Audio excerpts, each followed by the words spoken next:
Il y a un silence qui fait plus de bruit que 1000 mots. Un silence qui tombe sans prévenir, sans explication, sans adieu.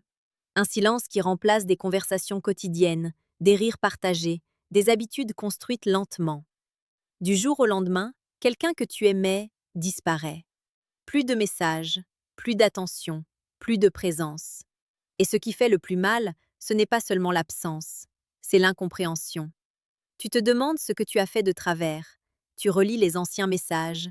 Tu cherches un détail, un signe, une erreur.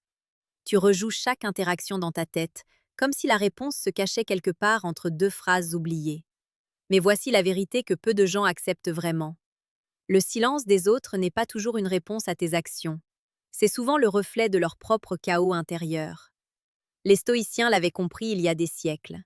Ce qui te perturbe n'est pas ce qui arrive, mais la signification que tu lui donnes. Ce n'est pas l'absence de cette personne qui te détruit, c'est l'histoire que tu racontes dans ton esprit à propos de cette absence.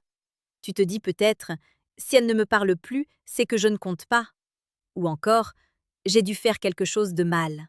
Mais en réalité, tu projettes une interprétation sur un fait brut. Un message non répondu n'est qu'un message non répondu. C'est ton esprit qui le transforme en rejet, en abandon, en perte de valeur. Et c'est là que commence la souffrance.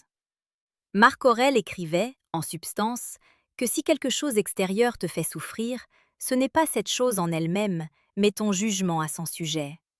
Et tu as le pouvoir de changer ce jugement. Mais soyons honnêtes, ce pouvoir, sur le moment, ne semble pas exister. Parce que lorsque quelqu'un que tu aimes se retire, il emporte avec lui une partie de ton quotidien, une partie de ton équilibre, une partie de ton identité. Tu t'étais habitué à sa présence, à ses mots, à son énergie. Et maintenant, il n'y a plus rien, juste du vide. Et l'esprit humain déteste le vide. Alors il le remplit, avec des suppositions, des peurs, des scénarios. C'est ainsi que naît l'illusion. Tu crois que tu as perdu quelque chose d'essentiel, mais en réalité, tu as perdu quelque chose auquel tu t'étais attaché. Ce n'est pas la même chose. Épictète enseignait que certaines choses dépendent de nous et d'autres non. Et la clé de la paix intérieure, c'est de ne pas confondre les deux. La présence de cette personne ne dépendait pas entièrement de toi. Ses émotions, ses décisions, ses priorités ne dépendent pas de toi. Mais ton interprétation, elle, dépend de toi. Ta réaction dépend de toi. Ta dignité dépend de toi. Et pourtant, dans ces moments-là, beaucoup de gens font exactement l'inverse de ce que la sagesse recommande. Ils poursuivent, ils insistent, ils envoient des messages longs, émotionnels, parfois désespérés. Ils cherchent à raviver une connexion qui, pour l'instant, n'existe plus. Mais plus tu poursuis quelqu'un qui s'éloigne, plus tu t'éloignes de toi-même. Et ça, c'est le vrai danger. Parce que l'amour ne devrait jamais te faire perdre ton centre. Sénèque disait que l'homme qui dépend de l'extérieur pour être heureux est esclave. Esclave des circonstances, des autres, des événements imprévisibles. Et lorsque quelqu'un arrête de te parler, tu es confronté à une vérité brutale. Tu n'as jamais eu le contrôle. Tu avais une illusion de contrôle, basée sur la régularité, sur les habitudes, sur les émotions partagées. Mais la vie ne signe aucun contrat avec tes attentes. Alors que faire dans ce silence? D'abord, résister à l'impulsion de réagir immédiatement. Le silence appelle une réponse émotionnelle. Mais la sagesse exige une réponse réfléchie. Ne réponds pas à l'absence par la panique. Ne réponds pas au doute par la supplication. Reste immobile, intérieurement. Observe. Accepte que tu ne comprends pas tout et que tu n'as pas besoin de tout comprendre immédiatement. Il y a une force immense dans le fait de ne pas courir après des réponses, parce que parfois, l'absence est déjà une réponse, pas celle que tu voulais, mais celle que la réalité t'offre. Et refuser cette réalité, c'est prolonger ta souffrance. Accepter ne signifie pas être d'accord. Cela signifie reconnaître ce qui est, sans ajouter de résistance inutile. Tu peux ressentir de la douleur, sans te perdre dans cette douleur. Tu peux être déçu, sans remettre en question ta valeur. Tu peux être seul, sans être incomplet. C'est ça, la maîtrise stoïcienne. Ce n'est pas devenir froid ou insensible, c'est devenir stable dans l'instabilité. Comprendre que les autres peuvent entrer et sortir de ta vie, mais que toi, tu dois rester. Tu dois rester ancré. Tu dois rester fidèle à tes principes. Tu dois rester entier. Parce que la pire chose qui puisse arriver, ce n'est pas que quelqu'un parte, c'est que tu te perdes en essayant de le retenir. Et pourtant, beaucoup font cette erreur. Ils sacrifient leur fierté, ils abandonnent leur calme, ils deviennent quelqu'un qu'ils ne reconnaissent même plus, juste pour récupérer une attention qui, au fond, n'était déjà plus là. Mais réfléchis à ceci. Si quelqu'un arrête soudainement de te parler, sans explication, sans respect, sans considération, est-ce vraiment quelqu'un que tu veux garder dans ta vie à tout prix? Ou est-ce simplement ton attachement qui refuse de lâcher? Parce que l'attachement peut être trompeur. Il te fait croire que tu as besoin de quelqu'un, alors qu'en réalité, tu étais juste habitué à lui. Et il y a une grande différence entre besoin et habitude. Le stoïcien ne s'accroche pas à ce qui part. Il observe, il comprend et il avance. Non pas parce qu'il n'a pas de cœur, mais parce qu'il refuse de donner son pouvoir à ce qu'il ne contrôle pas. Et dans ce silence que tu vis aujourd'hui, il y a une opportunité cachée, une opportunité de te retrouver, de te reconstruire sans dépendance, de redéfinir ce que tu acceptes et ce que tu refuses. Parce que parfois, la vie enlève quelqu'un de ton chemin non pas pour te punir, mais pour te protéger. Mais ça, tu ne le verras que plus tard, quand l'émotion sera passée, quand le brouillard se dissipera, quand tu réaliseras que ce silence n'était pas une fin, mais un tournant. Ce tournant, au début, ressemble à une chute. Tu as l'impression de perdre pied, comme si quelque chose en toi s'était effondré sans prévenir. Tu avances mécaniquement, mais à l'intérieur, tout est instable. Et c'est précisément dans cet état que ton esprit devient le plus dangereux, parce qu'il cherche à combler le vide à tout prix. Il imagine des scénarios, il reconstruit des conversations, il invente des raisons. Il te fait croire que si tu comprenais pourquoi cette personne est partie, tu irais mieux. Mais ce n'est pas vrai. Comprendre ne guérit pas toujours. Parfois, comprendre alimente encore plus la douleur. Tu pourrais découvrir qu'elle a simplement perdu de l'intérêt, ou qu'elle a rencontré quelqu'un d'autre, ou qu'elle n'était pas prête. Et chacune de ces réponses, au lieu de t'apaiser, pourrait renforcer une blessure déjà ouverte. Les stoïciens avaient une approche différente. Ils ne cherchaient pas à tout expliquer. Ils cherchaient à accepter ce qui échappe à leur contrôle et à concentrer leur énergie sur ce qui dépend d'eux. Et dans ta situation, il y a une chose essentielle que tu dois comprendre. Tu n'as pas besoin de réponse pour avancer. Tu as besoin de clarté intérieure. Parce que tant que tu attends une explication extérieure pour te sentir en paix, tu restes dépendant de quelqu'un qui n'est déjà plus là. Et c'est là que beaucoup restent bloqués.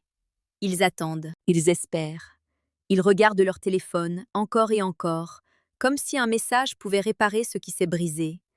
Mais chaque attente est une chaîne invisible. Chaque espoir mal placé est une forme de prison. Sénèque disait que nous souffrons plus dans l'imagination que dans la réalité. Et c'est exactement ce qui se passe ici. La réalité est simple, même si elle est douloureuse. Cette personne ne te parle plus. Tout le reste, ce sont des couches ajoutées par ton esprit. Des pourquoi, des et si, des peut-être. Mais la vie ne fonctionne pas avec des peut-être. Elle fonctionne avec des faits. Et le fait, c'est le silence.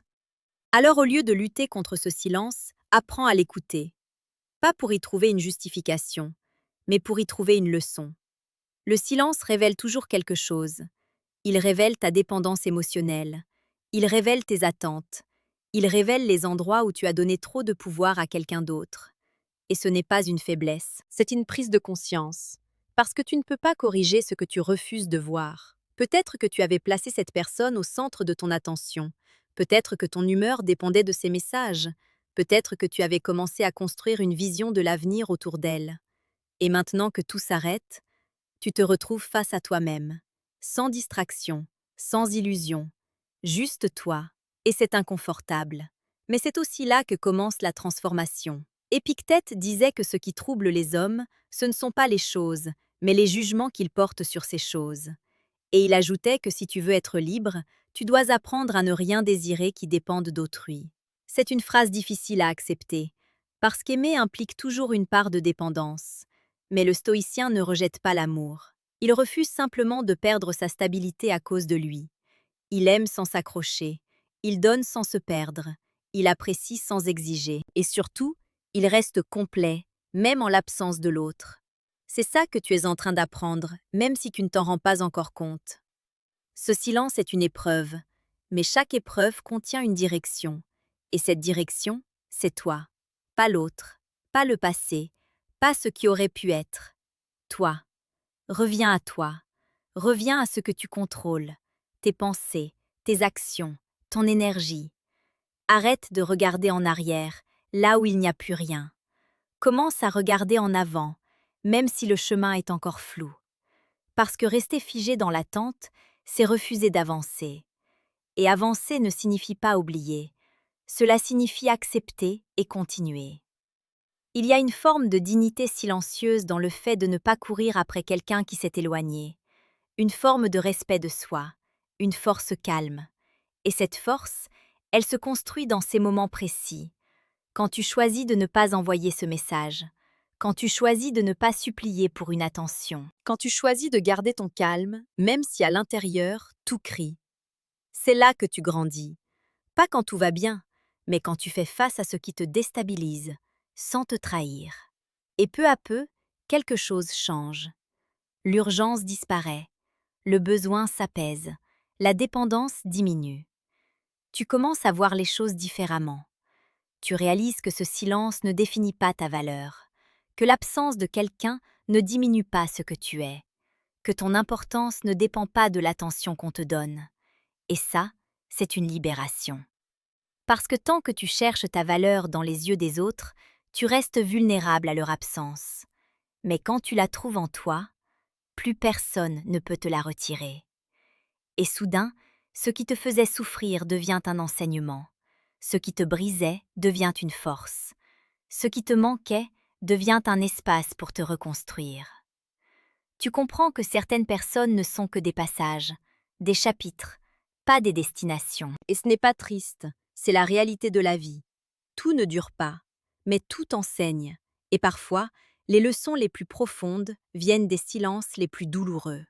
Et avec le temps, tu commences à voir ce silence autrement, plus comme une blessure ouverte, mais comme une cicatrice en train de se former. Au début, tu pensais que tu avais perdu quelqu'un d'irremplaçable. Mais en prenant du recul, tu réalises que ce n'est pas cette personne qui te manquait réellement. C'était ce que tu ressentais quand elle était là. La sensation d'être choisi, la sensation d'être compris, la sensation d'exister pleinement dans le regard de quelqu'un.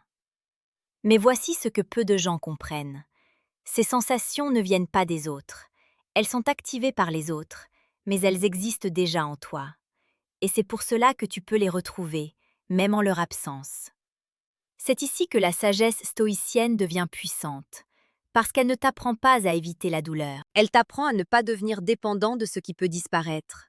Marc Aurèle rappelait que tout ce que tu vois, tout ce que tu vis est éphémère. Les gens changent, les émotions évoluent, les situations se transforment. Et résister à cette réalité, c'est comme vouloir retenir l'eau entre ses mains. Plus tu serres, plus ça t'échappe. Alors au lieu de t'accrocher, apprends à tenir avec légèreté. Apprends à apprécier sans posséder, à aimer sans contrôler, à accepter sans te diminuer. Parce que ce qui est vraiment à toi ne peut pas être retiré par le silence de quelqu'un. Ta valeur ne disparaît pas parce que quelqu'un s'éloigne. Ton importance ne diminue pas parce que quelqu'un ne te répond plus. Ton chemin ne s'arrête pas parce que quelqu'un a choisi un autre chemin. Et quand tu comprends ça profondément, quelque chose en toi se stabilise. Tu n'es plus dans l'attente, tu n'es plus dans le manque, tu es dans la présence. Présence à toi-même, à tes objectifs, à ta progression. Et c'est là que le retournement s'opère. Parce que paradoxalement, c'est au moment où tu cesses de courir après quelqu'un que tu redeviens attirant. Non pas comme une stratégie, mais comme une conséquence naturelle. Les gens sont attirés par ceux qui sont centrés, par ceux qui ne mendient pas l'attention, par ceux qui avancent, peu importe qui reste ou qui part. Et cette énergie, elle ne se simule pas, elle se construit, jour après jour, dans tes choix, dans ta discipline, dans ta manière de réagir à ce que tu ne contrôles pas. Alors utilise ce moment, pas pour te plaindre, mais pour t'élever. Transforme ce silence en espace, un espace pour travailler sur toi, pour devenir plus solide, plus calme, plus lucide. Lis davantage, entraîne ton corps, développe tes compétences. Construis une vie qui ne dépend pas de la présence d'une seule personne. Parce que le véritable pouvoir, ce n'est pas de garder quelqu'un, c'est de ne jamais avoir besoin de le retenir. Et un jour, sans que tu t'en rendes compte, tu penseras à cette personne, mais sans douleur, sans manque, juste avec une forme de neutralité, comme un souvenir lointain. Et tu comprendras que tu n'as rien perdu. Tu as évolué, tu as grandi, tu as appris à te choisir. Et c'est peut-être la leçon la plus importante de toutes. Parce que dans un monde où tout peut disparaître, la seule chose qui doit rester constante, c'est toi, ta stabilité, ta dignité, ton calme.